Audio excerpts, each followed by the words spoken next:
साकिब भाई, अभी हम आज का मौजू भी लेके आएंगे। प्रोग्राम हमारा है प्रॉब्लम उड़न छू, और जहन में ये ख्याल आता रहता है क्योंकि हर तरफ से ऐसी सुनवाई होती है। जैसे आज का अखबार भी अगर मैं उठा के देखूं तो सबसे बड़ी सुर्खी जो है डॉन, अभी मैं देख रहा था तो उसमें यह था कि एक मां ने खुदकुशी कर ली बच्चों समेत।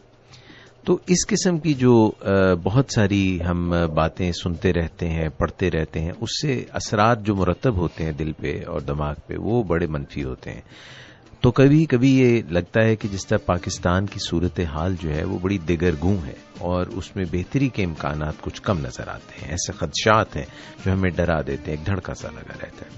तो आज के प्रोग्राम में हम जो आपसे बात करने वाले हैं वो ये है कि प्रोग्राम तो है प्रॉब्लम उड़न छू, तो हम पाकिस्तान की प्रॉब्लम को उड़न छू कैसे करें। जी सदाकत भाई, हम तो ये ख्याल भी आता है जहन में कि पाकिस्तान में बहुत सी प्रॉब्लम्स हैं, ये मुख्तलिफ किस्म के मसाइल में हम उलझे हुए हैं।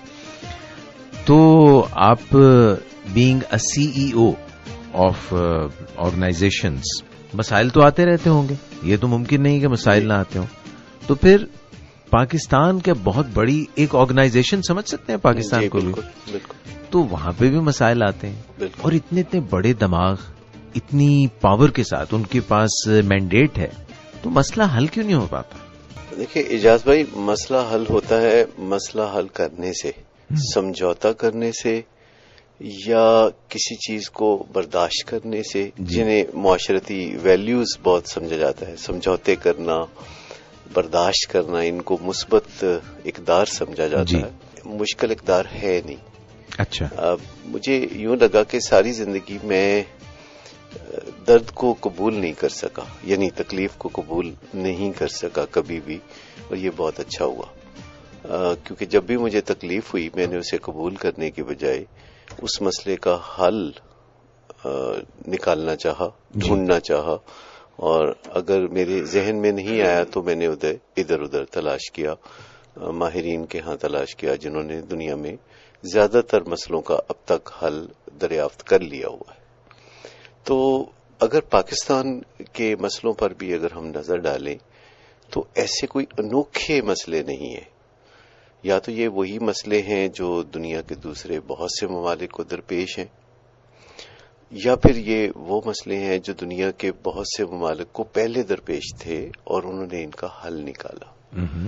अगर हम खुद ही एक कुएं के मेंढक की तरह इन मसलों को हल करने की कोशिश करते रहे पुराने तरीकों से, तो शायद जो है वो हर दफा हम वही तरीके अपनाएंगे और मुख्तलिफ तवक्को रखेंगे कि नताइज अब की बार अच्छे आएंगे, तो पर आएंगे नहीं। तो इस पे हम जो आज बातचीत करेंगे वो इसी हवाले से बातचीत करेंगे कि पाकिस्तान के मसाइल, अगर हमारी मुराद खुशहाली से है जी, क्योंकि अभी आपने मिसाल दी कि खुदकुशी की शरह बढ़ रही है जी, और ऐसी वजूहात से लोग खुदकुशी कर रहे हैं जो गुर्बत से ताल्लुक रखती हैं, यानी जो मुआशी मसाइल से ताल्लुक रखती हैं, जो भूख नंग की वजह से जो लोग खुदकुशी करते हैं।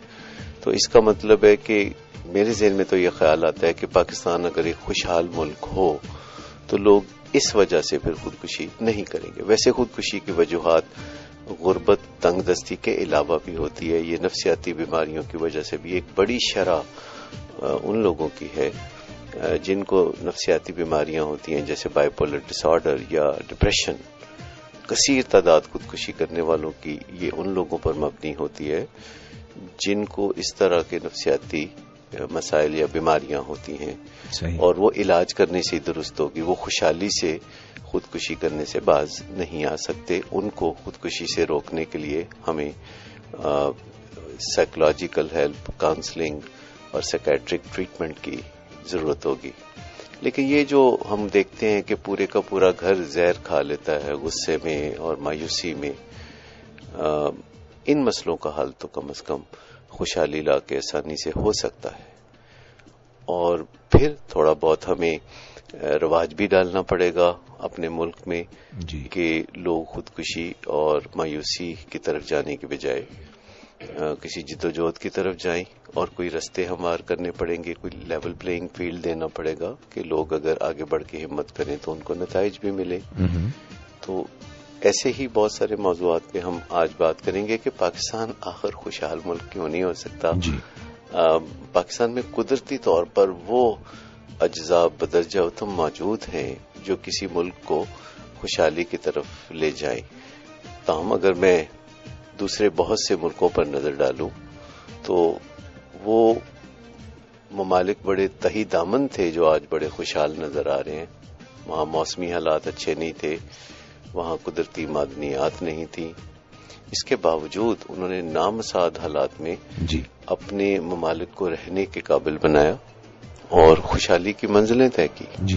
تو ہمارے دائیں بائیں آگے پیچھے ہمارے بر اعظم میں دوسرے دور کے ممالک کی طرف اگر دیکھیں، کہیں بھی نظر ڈالیں تو ہمیں خوشحال ممالک کی ایک بہت بڑی تعداد نظر آتی ہے جو ٹھیک 60 سال پہلے ہماری طرح قسم و پرسی کے حالات میں تھے اور وہاں غربت کا دورہ تھا. اور بے شمار ممالک ان میں سے اب بہت ترقی کی شاہراہ پہ گامزن ہیں اور اس کی وجوہات تھوڑی بہت ملتی جلتی اور تھوڑی بہت مختلف ہیں. تو ان پہ اگر ہم نظر ڈالیں گے تو ہم پاکستان کے مسائل کے بارے میں ایک لائحہ عمل بنا سکیں گے اور پھر ہم اندھیرے میں ٹامک ٹوئیاں مارنے کے بجائے ایک ترقی کی شاہراہ پر چل پڑیں گے. اور اس کے لیے ہمیں سب سے پہلے ایک مائنڈ سیٹ بنانا پڑے گا کہ کیا ہمارا نظریہ اپنے ملک میں خوشحالی لانے کا ہے. کیونکہ زیادہ تر لوگوں سے جب میں بات کرتا ہوں جو کہ خوشحال نہیں ہیں یا جن کو مہنگائی نے چوٹ پہنچائی ہے یا جن کے حالات مالی اچھے نہیں ہیں، زیادہ تر ایسے لوگوں سے میں جب بات کرتا ہوں تو ان کا مائنڈ سیٹ خوشحالی کا ہوتا ہی نہیں. ان کا مائنڈ سیٹ یہ ہوتا ہے کہ یہ دنیا جو ہے اس کی کوئی خاص اہمیت نہیں ہے، یہ بالکل عارضی دنیا ہے اور ہمیں تیاری اصل میں اپنی اگلے جہان کی کرنی چاہیے. اس زندگی کے بعد جو دوسری زندگی ملنے والی ہے اس کی ہمیں تیاری کرنی چاہیے. پھر ایک مائنڈ سیٹ یہ بھی ہے کہ اس دنیا میں رہتے ہوئے ہم جتنی تکلیف اٹھائیں گے اس کے نتیجے میں ہمیں انعام و اکرام ملے گا اگلی دنیا میں. تو اس قسم کے جو نظریات جب ذہن میں پرورش پا رہے ہوتے ہیں تو یقیناً آپ خوشحالی کو اپنا گول یا پرپز نہیں بنا رہے ہوتے. ایک طرح سے یہ شکست خوردہ ذہنیت کے ساتھ جو ہے وہ چل رہے ہوتے ہیں، جبکہ یہ دنیا کا جو نظام ہے وہ اس مائنڈ سیٹ کے ساتھ نہیں چلتا. اس میں ہمیں کوئی نہ کوئی پرپز بنانا پڑتا ہے زندگی کا اور اس پرپز کی روشنی میں پھر ہمیں گول سیٹ کرنے پڑتے ہیں اور پھر ہم کامیابی کی شاہراہ پہ چلتے ہیں، بالکل اسی طرح جس طرح دوسرے ممالک میں لوگوں کو ہم نے کامیابی کی شاہراہ پہ چلتے دیکھا ہے. یہ کوئی اتنا مہمہ نہیں ہے اعجاز بھائی، بن گیا ہے، یہ ہم نے بنا لیا ہے. ویسے ہم جس دور میں جی رہے ہیں یہ خوبصورت ترین دور ہے تاریخ کا کہ جس میں زیادہ تر مسئلوں کا حل تلاش کر لیا گیا ہے. ہم اگرچہ یہ سمجھنا چاہتے ہیں کہ ہمارے کسی خاص مسئلے کا یا ہمارے گھر کے یا ملک کے کسی خاص مسئلے کا حل نہیں ہے، پر وہ حل کہیں ہوتا ہے.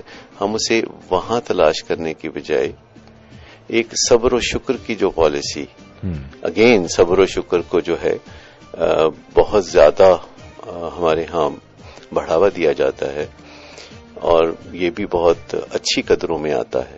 پر اگین ریسرچ بتاتی ہے کہ اگر آپ ان چیزوں پہ صبر و شکر کر رہے ہیں جو کہ تھوڑا قدم آگے بڑھانے سے آپ حاصل کر رہے تھے تو پھر آپ ایکچولی صبر و شکر نہیں کر رہے بلکہ نادانی کر رہے ہیں. نادانی کر رہے ہیں، نا امیدی کر رہے ہیں، بے بسی کو وہاں دیکھ رہے ہیں جہاں پہ بے بسی ہے نہیں. اور آپ جیسے پچھلے پروگرامز میں آپ نے ذکر کیا کہ ہم اگر بہت ہی قریب لکیر کھینچ لیں بے بسی کی تو پھر شاید ہم ایک قدم بھی آگے نہیں اٹھا پاتے.